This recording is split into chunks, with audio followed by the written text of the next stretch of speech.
जय। हाँ प्रेमी श्रोता समाज, नाम कबीर गुण गाबो हो, चला जोर लगाबो। हाँ जी। जन्म जन्म के हम तुम दुखिया, रो रो के दुख ला बताबो हो, चला जोर लगाबो। कावर एके जन्म के दुख तो नो है दादा हो। हाँ के शरीर ए जीवला अनेक प्रकार के योनि मिलीस। हाँ जी। और सबो जोनी में दुख ही दुख पाए। वाह भाई। ये दर ये जोनी ले मुक्त हो जबो करके ना। हाँ। परमात्मा करत और भजन कीर्तन करियो मालिक, एक बार मोला मनखे तन दे दे करके अर्जी विनती करके आए। हाँ जी। अब यहाँ आके होकर भक्ति भजन ला छोड़ के रात दिन ये जीव हम आया मुहमा भुलाए। वाह भाई। साहब कही 84 घर घूम के पाँव में अटकी आए, अब की पग्गा ना पड़े तो फिर 84 जाए। एला सत्य पुरुष बता बतावे भाई।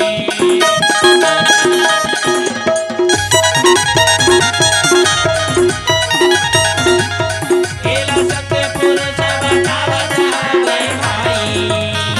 एला सत्पुरुष परमात्मा के कहना भैया। हाँ जी। कि सही माँ दयाल हो ही तेना तोला तारहीगा। वाह भाई। और काल ला रात दिन भजत रहे तो फिर तो घेरी बिरी लेक 84 में डारहीगा। वाह भाई वाह। अगा मानो साहेब के कहना गा भाई भैया मानो साहेब के कहना गाएगा भाई।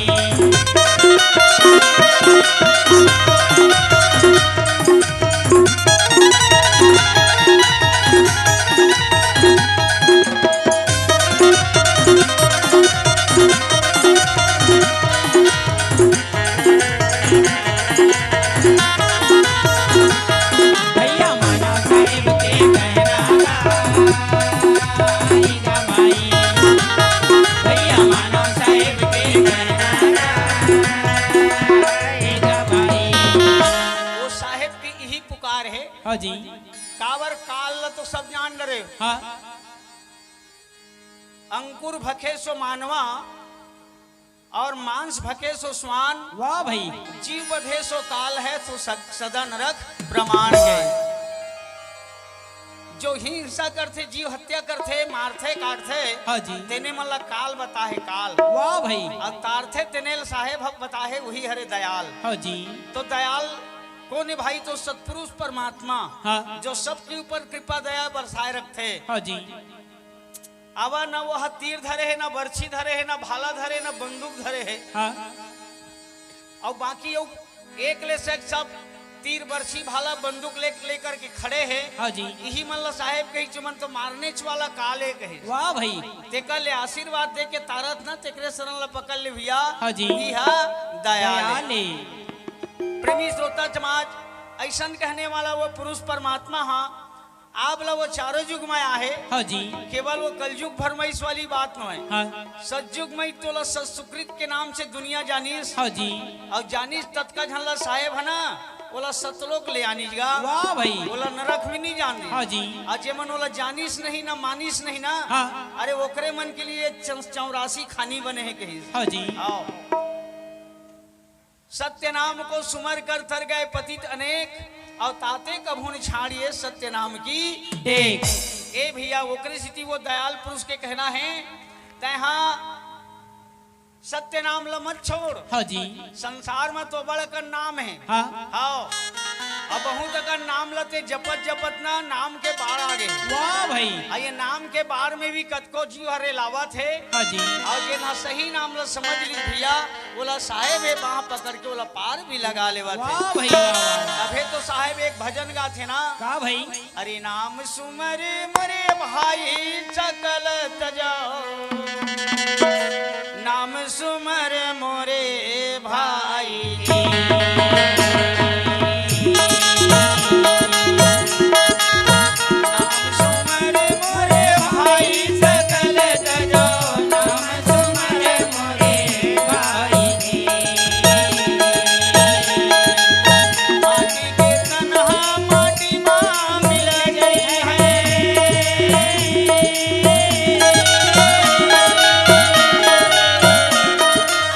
पवन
बहू की नहीं। हाँ भाई अरे घर की नारी को कौन कहे है तन की नारी नहीं।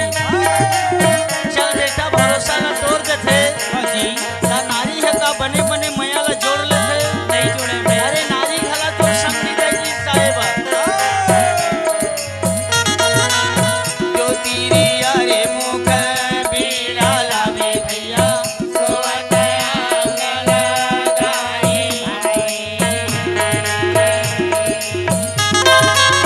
जो तीरी अरे मुँह मोड़ के बैठे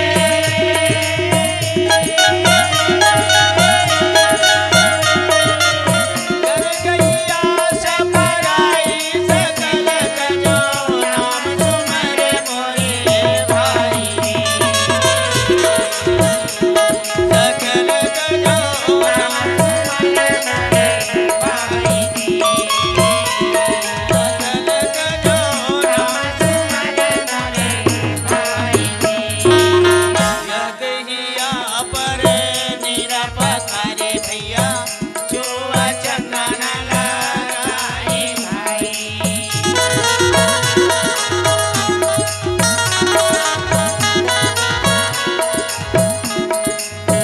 ये साहेब के तीसरा संदेश। हाँ जी हाँ भैया ये तन के घला ज्यादा गुमान मत कर। ये तन हा घला तोर न है।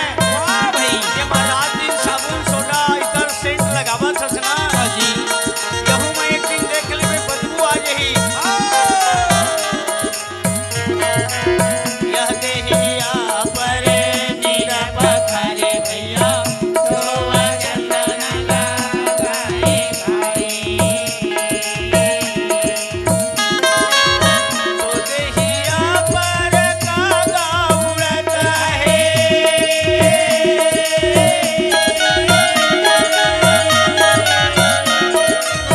देखत लोग घिनाई सकल गजो नाम सुमर मोरे भाई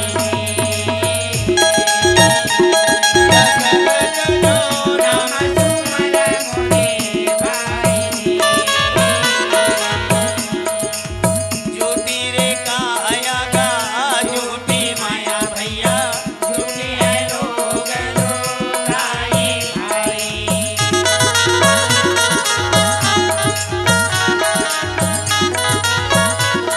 झूठी काया झूठी माया झूठे लोग लोगाई कहिस। भाई साहेब के नाम ही एक साचा है हाँ जी बाकी सब झूठा है कहीं। हाँ भाई झूठी रे काया गा झूठी माया भैया झूठे हैं लोग लोगाई कहत कबीरा दुना भाई सालो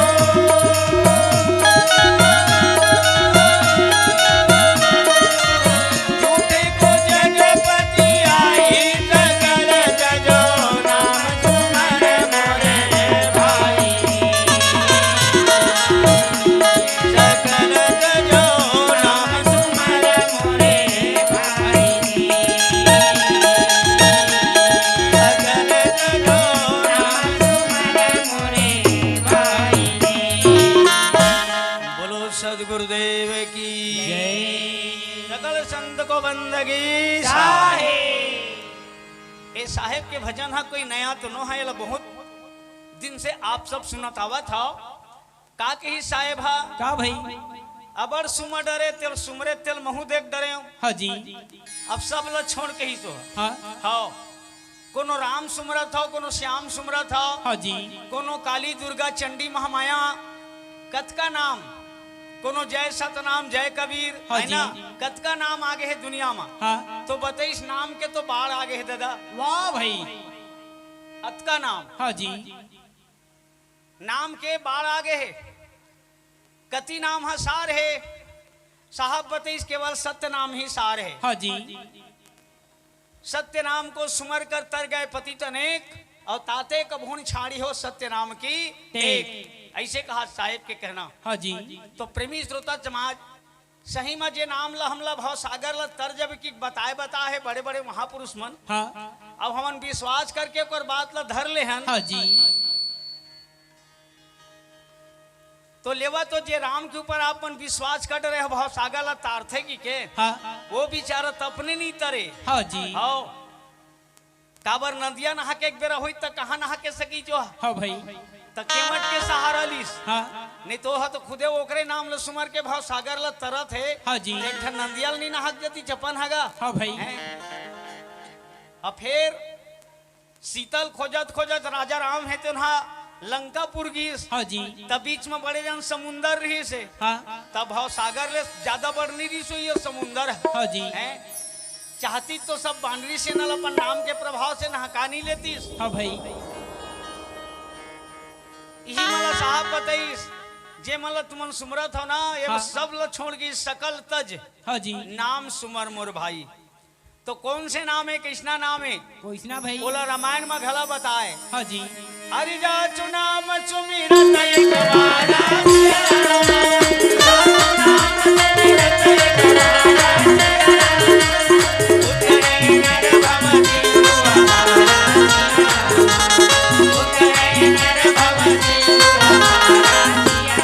बोल चाव रामचंद्र की रामायण में बताए घलो हाँ जी काला सुमर की तो काला भाई जा सुनाम सुमरत एक बारा काला काला सुमरत रथत भिया हाँ जी कोनो संझा सुमर था कोनो मंझनिया सुमर था हाँ कोनो अधरतिया पहाती घला सुमर था और झीम झाम देखते कहाँ ले पी खा गली गली घला घूमर था वाह भाई तैसन सुमरन से ये जीव के कल्याण होने वाला नहीं है सीधा नाम सुमर हाँ जी तो कौन से नाम है भैया हो कौन से भाई एक विचार करना है हाँ जी हाँ जैसे जैसे जैसे काम है वैसने वैसने नाम है सुमरे के तरीका जानबे तो पार हो जाबे हाँ जी और सुमरे के तरीका नहीं समझबे ना अब जैसे नंदियाल नहा के बर है हाँ अब उसका बेरा हे भगवान हे राम हे लक्ष्मण हे मातेश्वरी जानकी हे काली हे दुर्गा हे चंडी मैया हे महामाया खप्पर वाली एक बार मोला ये नंदियाल नहका दे हाँ जी अब नंदिया पूरा आ है तो लो पार जाना है हाँ जय जय श्री राम की के जजरंग ले कूद दे वाह भाई कहाँ पार हो जाबे नहीं हो सका भाई नहीं नहा के सकजगा हाँ जी हाँ तो उसको बराबर नाम है सुमरल जानते तो पार हो जाते हाँ तो उसका बेरा काला सुमरनारी से काला भाई अरे एक आजन बने सन डोंगहार के मठ के नाम ला सुमरनारी से हाँ वो मन भरे नदिया कैसे नहाते थे वो मन जानते ना का एक तरीका हाँ जी तो उसका बेरा वो केमट के नाम ही सारे हमार समझ में भाई हाँ और राम नाम ला सुमरना वो समय कोई जरूरी नहीं है के हाँ जी हाँ जी अब पेट पीरम आदमी व्याकुल हस हाँ भाई अब उसका बेरा सकल संकट के दुख दूर करने वाले हाँ जी हे भगवान हे भोलेनाथ मैं रात दिन लोटा लोटा तोला पानी दी तो था तो भोल पेट का बरबैरी पीरावत हाँ जी मोर दुख लहर ले किते कोनो ओकर नाम ल जपत बैठ जाबे ना हाँ त ज्यादा बेरनी लागे बम्बी से ईट जाबे वाह भाई तेकर ले का नाम ल सुमर का भाई अरे का झन डॉक्टर के नाम ल जानत होबे तेला सुमर हाँ जी हो सकते सुनही आवाज ल दौड़ा ताही हाँ कैसे पेट पिरावा थी हाथ नाली छुक तोल दवा पानी ला बताई वाह भाई अब फलाना नाम के दवा से पेट दर्द आराम हो सकते हाँ जी हाँ तो वो नाम ला जानबे तो दुकान वाला हल बताबे तो नाम के मुताबिक काम हतोर बन सकते हाँ और नामेल नहीं जानबे तो आनंद कार गोली तो नाम बता है हाँ जी अते आने गोली सुमर के जाबे के मार जी पेट पीरा नहीं मार है भाई पेट पीरा जगह मऊ माथा पीरा धरली वाह भाई ये एला कथे नाम जैसे जैसे काम है वैसने वैसने दुनिया में नाम है और नहीं जाने सुमरेल ते कर सती दुनिया वाले बदनाम है अरे का कही केगा बता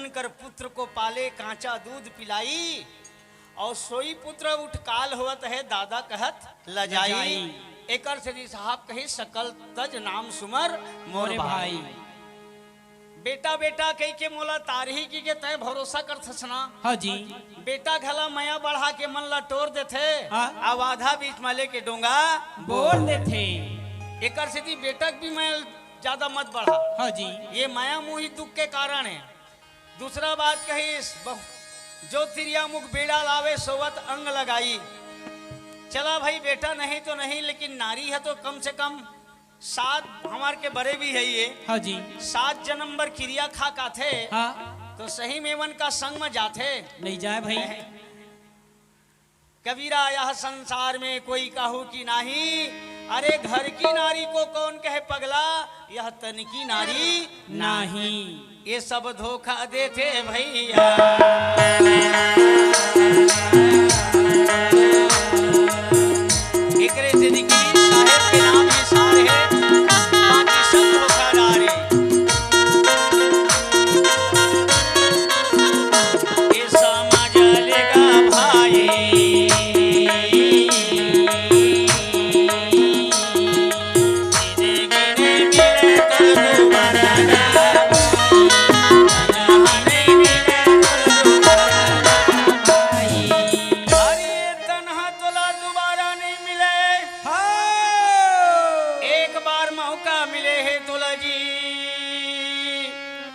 सरक जाए बर के घमाव का मिले है तोला एक हाँ भाई तो एक घमाव का मिले हाँ जी रामायण भी संकेत करते बताते बार बार का भाई हरि साधन धाम मोक्ष कर द्वारा सिया रामा साधन धाम मोक्ष कर द्वारा सिया रामा आए न देहि पर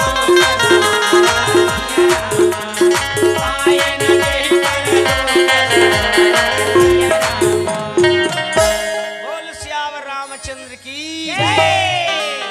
रामायण घला बढ़िया बढ़िया बात बताए हाँ जी ये साधन रूपी शरीर हाँ कहाँ जाए के साधन है कहाँ भाई तो ये स्वर्ग जाए के सरग निशेनी तोरे हाथ में भगवान हदे वाह भाई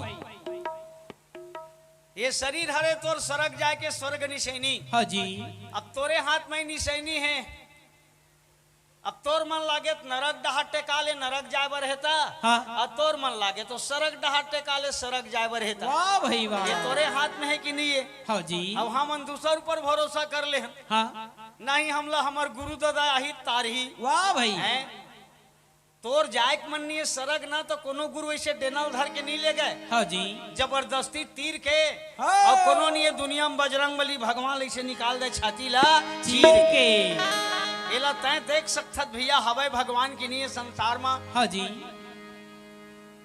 तो आजकल देखबे तो ये पूजा पाठ विधि विधान चला है ना हाँ। कई जन हाँ जी तो ये मन तो सब नखरा हो गए के वाह भाई ये पूजा पाठ जब तब ये मतलब साहेब बताई सब नखरा हो गए हाँ। एकरे से जी तोर पूजा पाठ ला देख के भगवान घला हा पथरा हो गए अब बोला बाहिर बाहिर में खोजत ह। हाँ जी मत खोजबे भगवान ला तय काशी मथुरा मत खोजबे तीरथ पर्वत में जाके भगवान ला कैलाश में हाँ। ए पर बुधिया बाहिर ला का खोजता जो भगवान बसे बिल्कुल तोर पास में मिलते कब कब भाई तो ला खोजे के तरीका ला अपनाबे तब हाँ जी खोजैया मन किसे खोजे जानथस कैसे भाई ए भैया नहीं मिले आज तक के कतको झनला बरत उपासना नेम माँ हाँ। और जब भी भगवान मिले भगत ला तो पक्का प्रेम प्रेम राम है केवल प्रेम पिया सही माने हरे परमात्मा ला प्राप्त करे के तरीका एकदम सरल विधि थोड़ा ज्यादा हुम जल तेल नहीं लगे दिया बाती जला नहीं लगे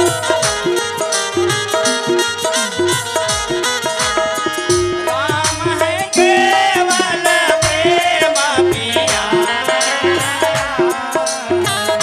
जाने कोई जानने ए हरे भैया राम प्राप्त करे के सरल तरीका हाँ जी और जाने के भी सरल विधि सरल तरीका हाँ पर मन के माने लब अपनाना नहीं चाहे हाँ। वो कठिन कठिन काम ला भले करे बर तैयार है हाँ जी व्रत उपास है जब एक ही भगवान के नाम से पावे वो भगवान लगी ना 3 घा खाते तो न मंगा उपास घला रही जत वाह भाई ते शरीर ला दुख देना है कि नो है हाँ भाई वो सरल में मिल जाही कहा थे हाँ जी तो कैसे मत तो सबसे करो प्यार जगत में कोई नहीं पराया है हाँ। तुझ में राम मुझ में राम यह जग में राम समाया है ऐसे खोजना भाई काबर नहीं मिली परमात्मा हैगा हाँ जी तो असने खोज ल करबो कब कब भाई तो कोनो दिन शरीर ले जी है छूट जाही तब नहीं जी अभी सही मौका है खोजे के हाँ नहीं तो का होने वाला है तेला सबो जान रहे हो बताए ज्यादा जरूरत नहीं है हाँ जी